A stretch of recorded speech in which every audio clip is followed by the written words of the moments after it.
ahead and begin. And I just have to make sure that I have her at an angle.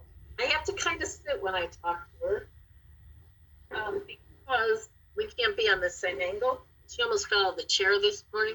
Although she's not heavy, she's very awkward. Okay, so here we go. I have to get her legs behind. Sure. Okay, so I'm going to go ahead and do my head to toe assessment on my client here. And I'm going to start by knocking at the door and introducing myself.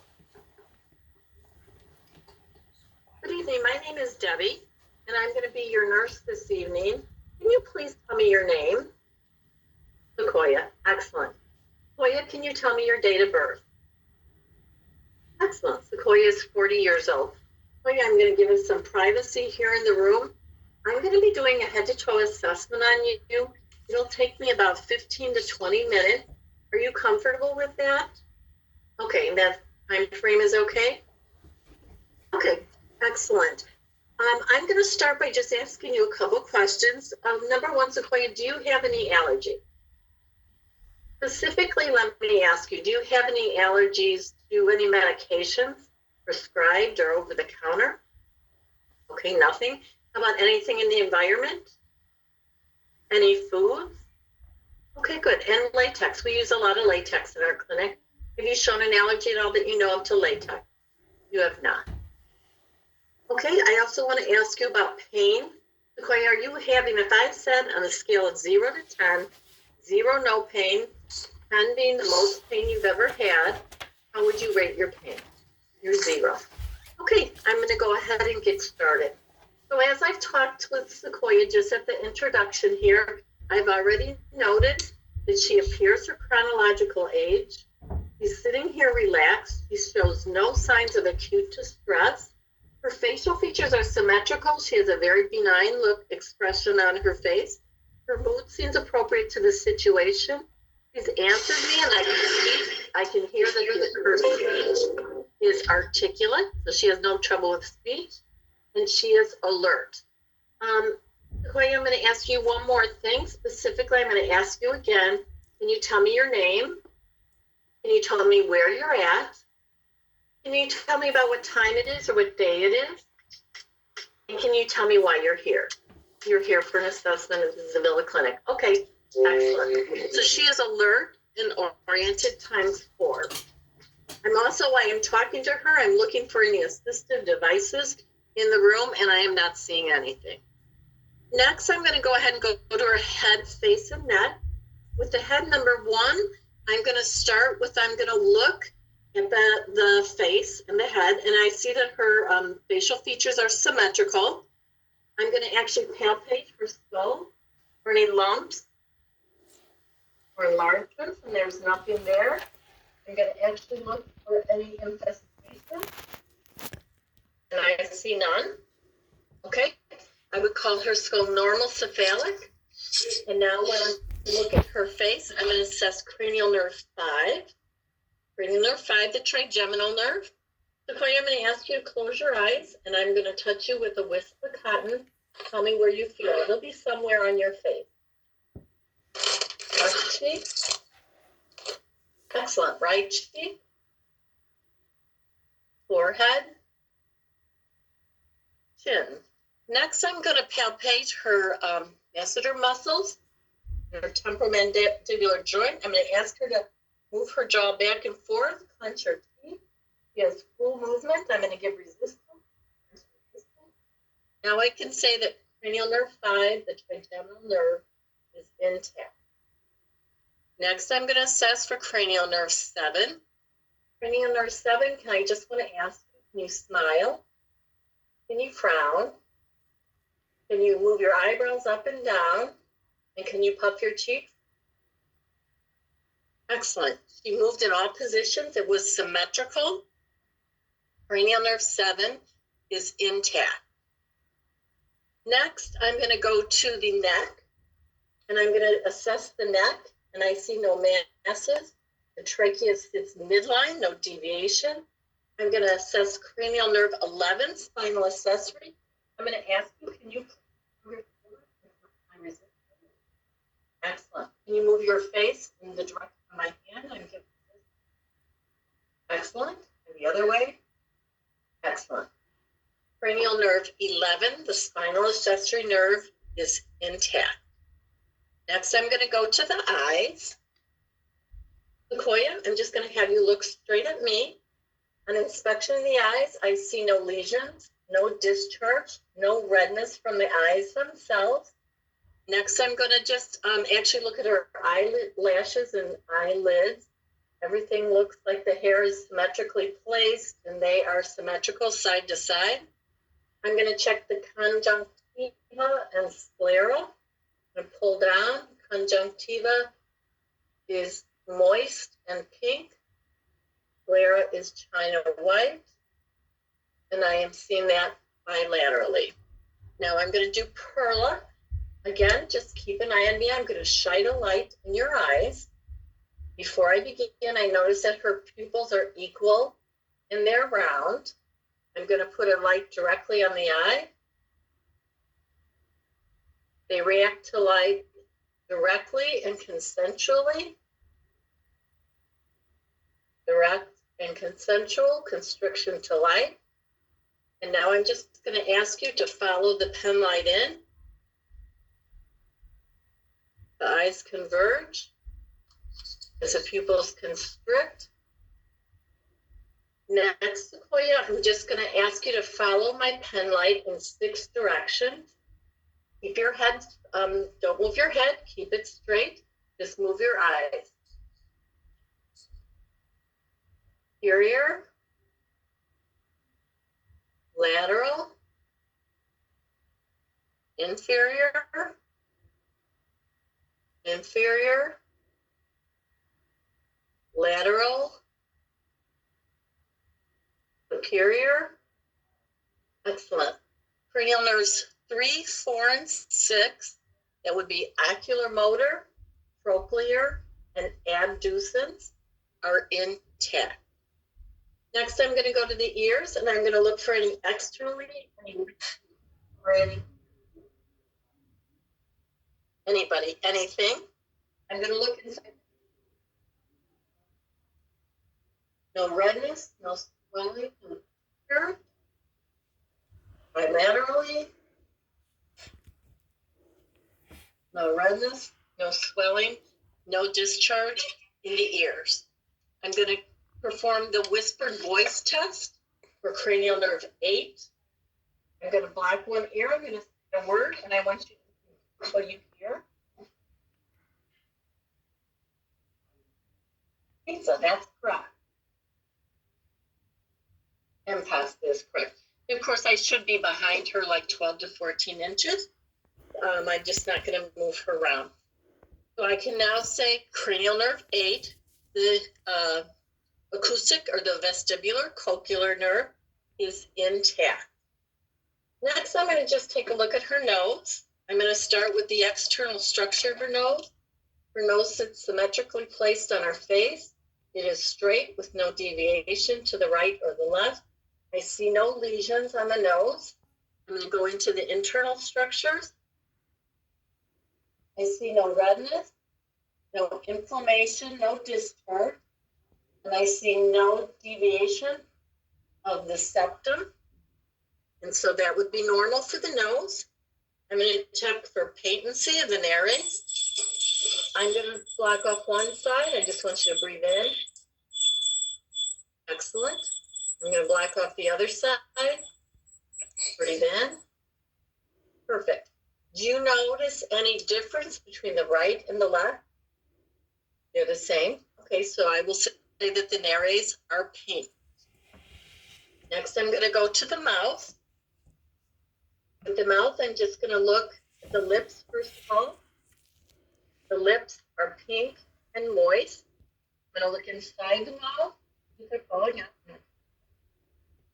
I'm going to notice the buccal mucosa, pink and moist, no lesions. The gums are pink and moist, no lesions.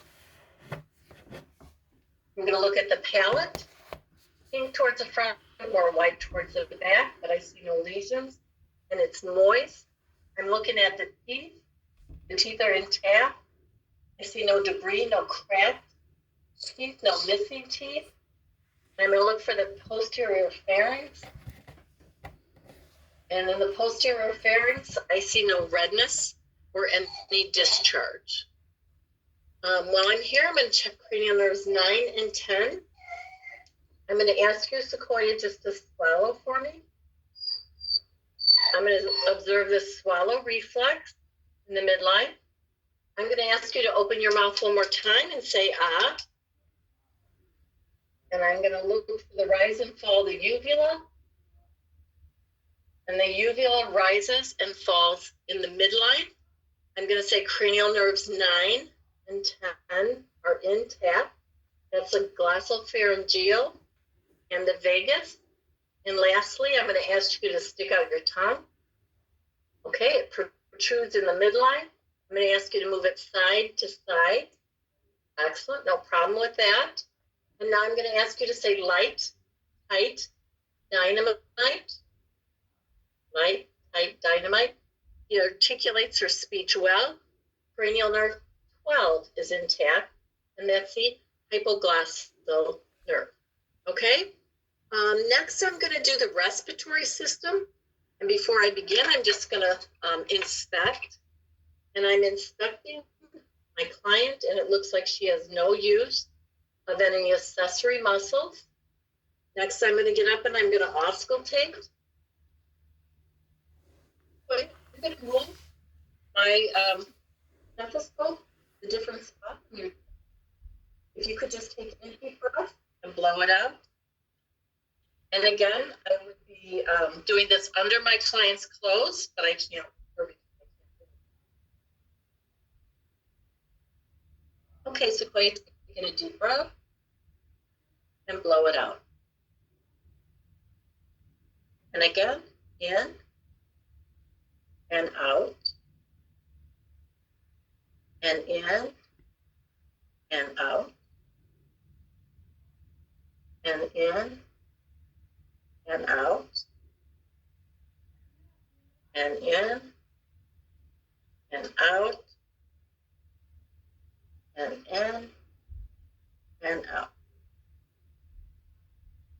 Lungs are clear, anterior, upper, and lower lobes. No adventitious sounds. I'm going to go to the back. The first thing I'm going to do is I'm going to assess processes. I want them to be in alignment. I see no scoliosis, lordosis, or kyphosis. I'm going to do the same thing as I did before, Sequoia. I want you to take deep breaths in and out as I move my stethoscope. Take a deep breath in. Okay. Blow it out. And in. And blow it out. And in. 425.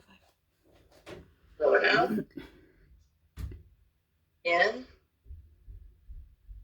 Out. In. Excellent. In. Lungs are clear posteriorly. No adventitious sounds heard. Excellent. So next I'm going to do the cardiovascular, and I'm going to start by palpating the carotids. First the right, 2 plus, then the left, just 2 plus, and now I'm going to auscultate the carotids. I'm going to go to the bell of my stethoscope. If you just hold your breath for just a couple seconds. Excellent, let it go. One more time. Excellent, let your breath go. Okay, I auscultated her carotids. I heard no bruit in the carotid arteries. Next, I'm going to inspect for JVD. I'm just going to have you turn your head to the right and to the left. There is no JVD present. I'm going to listen to the heart at the 5 listening points with the diaphragm and the bell. I'm going to start with the diaphragm. This is the aortic listening point, right sternal border, second intercostal. Pulmonic, second intercostal to the left of the sternal border. third intercostal, left sternal border, right cuspid, right sternal border, fourth intercostal, and then the mitral, which is also the apical, fifth intercostal space, mid-clavicular. If I was auscultating an apical heart rate, I would stay there for 1 full minute. Next, I'm going to go to the bell, and I'm going to do the same thing. Aortic, pulmonic,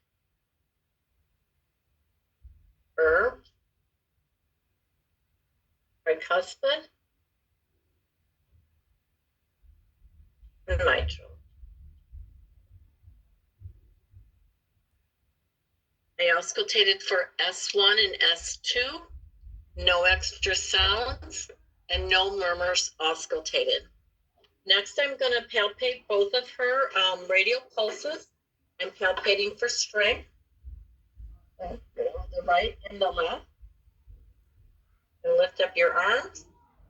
I'm going to palpate. They are 2+ and regular. I'm going to go down to the lower extremities, and I'm actually going to be looking right and left. I'm going to go down to the dorsalis pedis pulse. I'm going to palpate that lateral to the extensor tendon of the great toe. I'm putting my fingers on the top of the foot. And I have a 2+. Okay. Now I'm going to go to the right dorsalis pedis, to the lateral to the extensor tendon on the top of the foot. And that is 2+. Okay. Next, I'm going to go to the, I'm going to actually go to the posterior tibials. For the posterior tibial, I'm putting my hands around the medial malleolus, going into the inner ankle, between the medial malleolus and the Achilles tendon. And I am palpating. And I have a 2+ there. Okay. And then I'm going to do the opposite side, the exact same way, around the medial malleolus, between the medial malleolus and the Achilles tendon. And I have 2+ there. Excellent. While I'm here, I'm going to assess for any edema. I see no edema on the legs, pretibial edema, and there is even hair distribution throughout. Next, I'm going to go to the GI, the urinary, and I'm going to start with the abdomen, contour, and color. I see that the abdomen is flat around it. The color is a homogeneous color, the same. I see no lesions, incisions, or anything unusual on the abdomen. Now I'm going to go ahead and I'm going to auscultate the abdomen, and I'm going to start my right lower quadrant, my right upper quadrant, my left upper quadrant, and my left lower quadrant.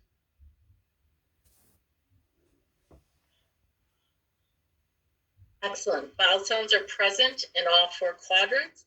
I'm going to turn to the bell of my stethoscope. I'm going to go midway between the xiphoid process and the umbilicus, to go slightly to the left. I'm going to auscultate for a bruit in the aorta.